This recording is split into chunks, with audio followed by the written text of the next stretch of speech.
A new hope for LEGO Star Wars. Best Star Wars set ever. It has walls.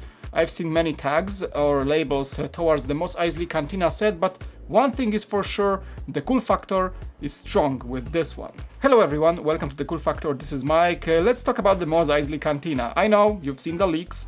We had leaked pictures from official LEGO channels on Facebook and things like that, but now we have Full HD, 1080p, 4K, whatever you name it, resolution pictures, and we can take a closer look at it. Chalum's Spaceport Cantina, or as we know it, the Mos Eisley Cantina, comes with 3,187 pieces for a price tag of $350. You can see other prices on the screen right now. Set number 75290. Yes, it does have walls, 21 minifigures, 2 vehicles from Star Wars, and an extra building on top of that, which I think was the Jawa's shop.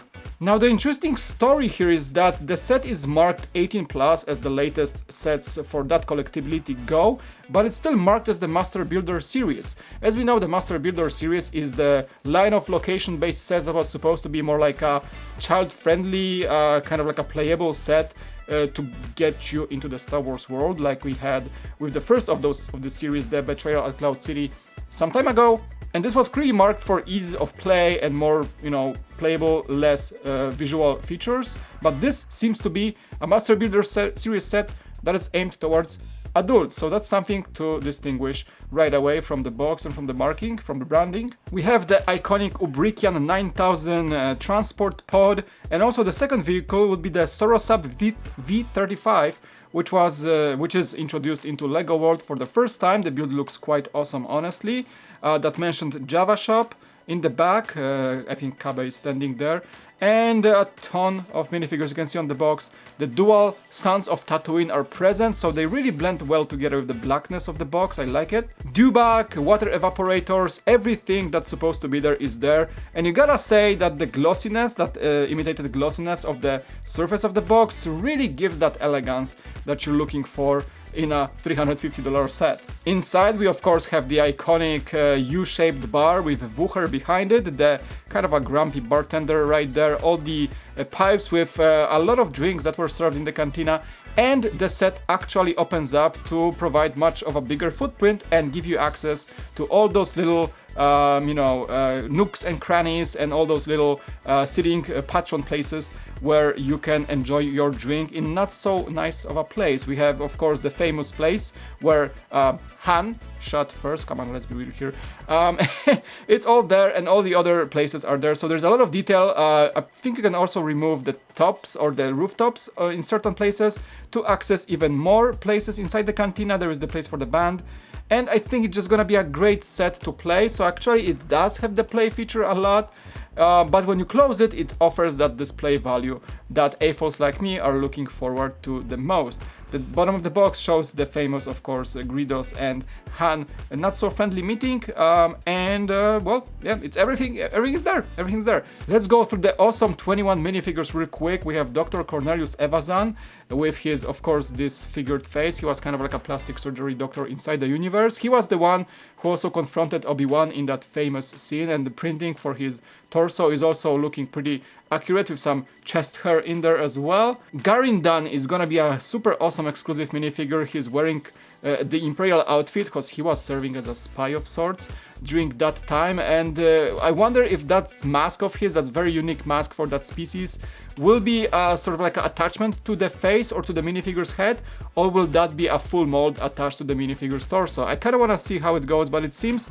in the close-up that this seems to be sort of this softer plastic, so I think it's gonna be something you're gonna attach either to the top of the head or to the bottom as an accessory to a maybe black minifigure head. And that hood, I believe, was introduced not that long ago as well. Greedo is not the best version of him. We've saw better versions with printed arms, for example, but of course he has to be in the cantina as one of the most iconic characters from that scene. Kabe, I think, shows up for the first time in a LEGO set, correct me if I'm wrong, but that's the small guy that's kind of like shouting at Wucher to get his drink, and there's also a story behind him. He looks sort of like that small Batman villain, Man-Bat, there you go. It kind of looks like this. Awesome printing and just crazy print on the face as well. Cardu Sai Malok, his alias was Labria during the times on Tatooine. He was a pretty bad spy according to the Wikipedia lore, but he basically looked like the devil. in that scene. He was kind of an out of place character, but you know, alien species look weird ways in the Star Wars lore. He comes not with a full mold, but seems like a head accessory to that devilish looking head with the horns, and the print on the dark skinned head also looks great. And yeah, the outfit is simple but pretty much matching the character from the Tatooine Cantina scene. We have Luke, nothing really special here. I think he kind of repeats the print as usual. Obi-Wan Kenobi is getting the new hood piece, so that's kind of like a exclusive matchup to this guy as far as I'm concerned. 3PO seems to be normal, nothing really crazy about this guy. Han, the same, printed legs and good looking outfit for Han from that era. Chewie, nothing new here. I don't think this guy will ever get an update. There is no need to have one. R2.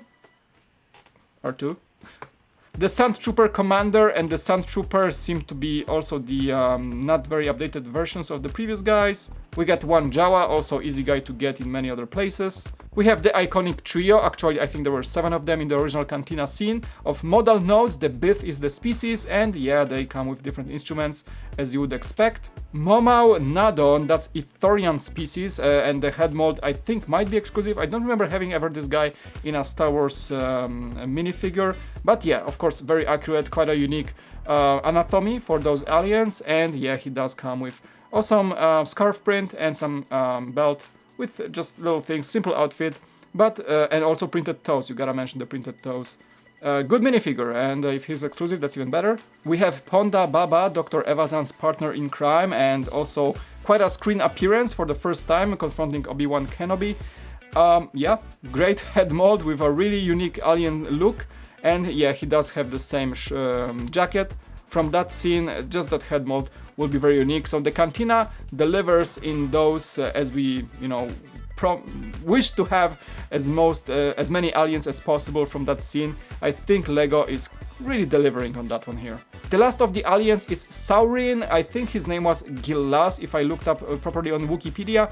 But yeah, he looks like a reptile, and also for the first time, I believe, in Lego. Matching outfit with kind of unique colors, that greenish tones in there, but the head mold is definitely awesome and unique. And last but not the least, we have Wucher, the bartender. He also appeared in previous sets as well, but I like the grumpy face. He wasn't the friendliest of bartenders, but you know, he's running one of the most wretched places in Tatooine, and not a very friendly one, to be honest. Honestly, I think that's gonna be a day one purchase for me. I don't know, there is something just oozing from this set that screams in all the notes for a Star Wars fan. I gonna love it as a closed set, as a big chunk of Tatooine building.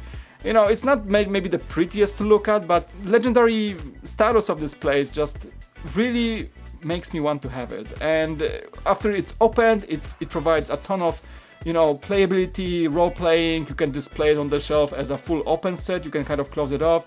You can even connect that other building, the Java's shop, to the Cantina to make sort of like a mini Tatooine marketplace or market square of sorts. We got Greedo and Han here. And close up on the actual bar, you can see how awesome just it looks in terms of just the vibe of the place. It's really accurate to the Tatooine from screen. I love it a lot. And here are some of those amazing Lego lifestyle shots that Lego has been taking lately.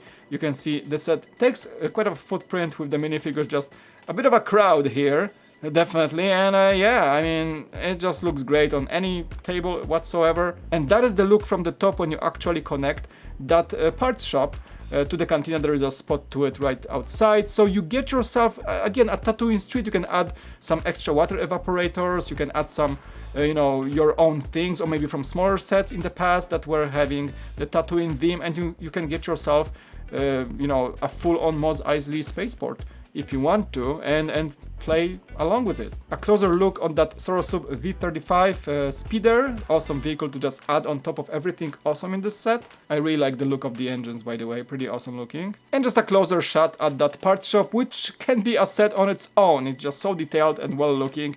I'm glad they added it to the set to make it that more complete. Oh boy, I don't know, guys. My wallet is already running away from me. I'm gonna probably tie it up to my pocket, but this set is such a good comeback after the not so well received Betrayal at Cloud City. If you look at the past of location-based massive collectible sets, There are not many to really look at because honestly what we have is UCS Hoth, which was received with a massive backlash over the years as basically a major accessory set, not necessarily a UCS set. So really it wasn't the best location-based set, historically speaking. Then we had the Betrayal at Cloud City as this introduction to the Master Builder series, which was also met with a backlash because of the shaping and emptiness in certain spaces and kind of like a weird play table setup instead of just a looking set. It doesn't really look on the shelf. I built it, I reviewed it. From any angle, it just wasn't looking good. It had some certain awesome aspects like the beautiful build for the Slave 1, but overall it just was not pleasant to look at. Minifigures were awesome, and now we have the Cantina with just looks and delivery on every aspect. 21 minifigures are matching the 21 minifigures from the Betrayal at Cloud City. The only bigger set I think in Star Wars was the Death Star with 27 minifigures. But now not only we have the same amount of minifigures as in the Betrayal at Cloud City, but I think even the quality of the minifigures is higher than that set.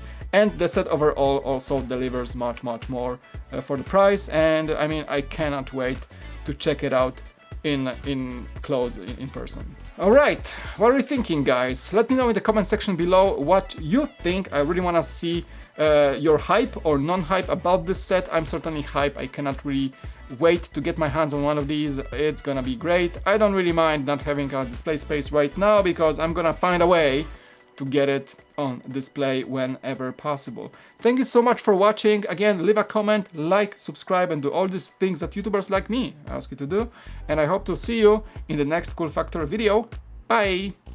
Why do I always feel like I can talk for ages about a Star Wars set? I mean, maybe I should just stream it and talk for an hour. How about that? Alright, we're done. Bye!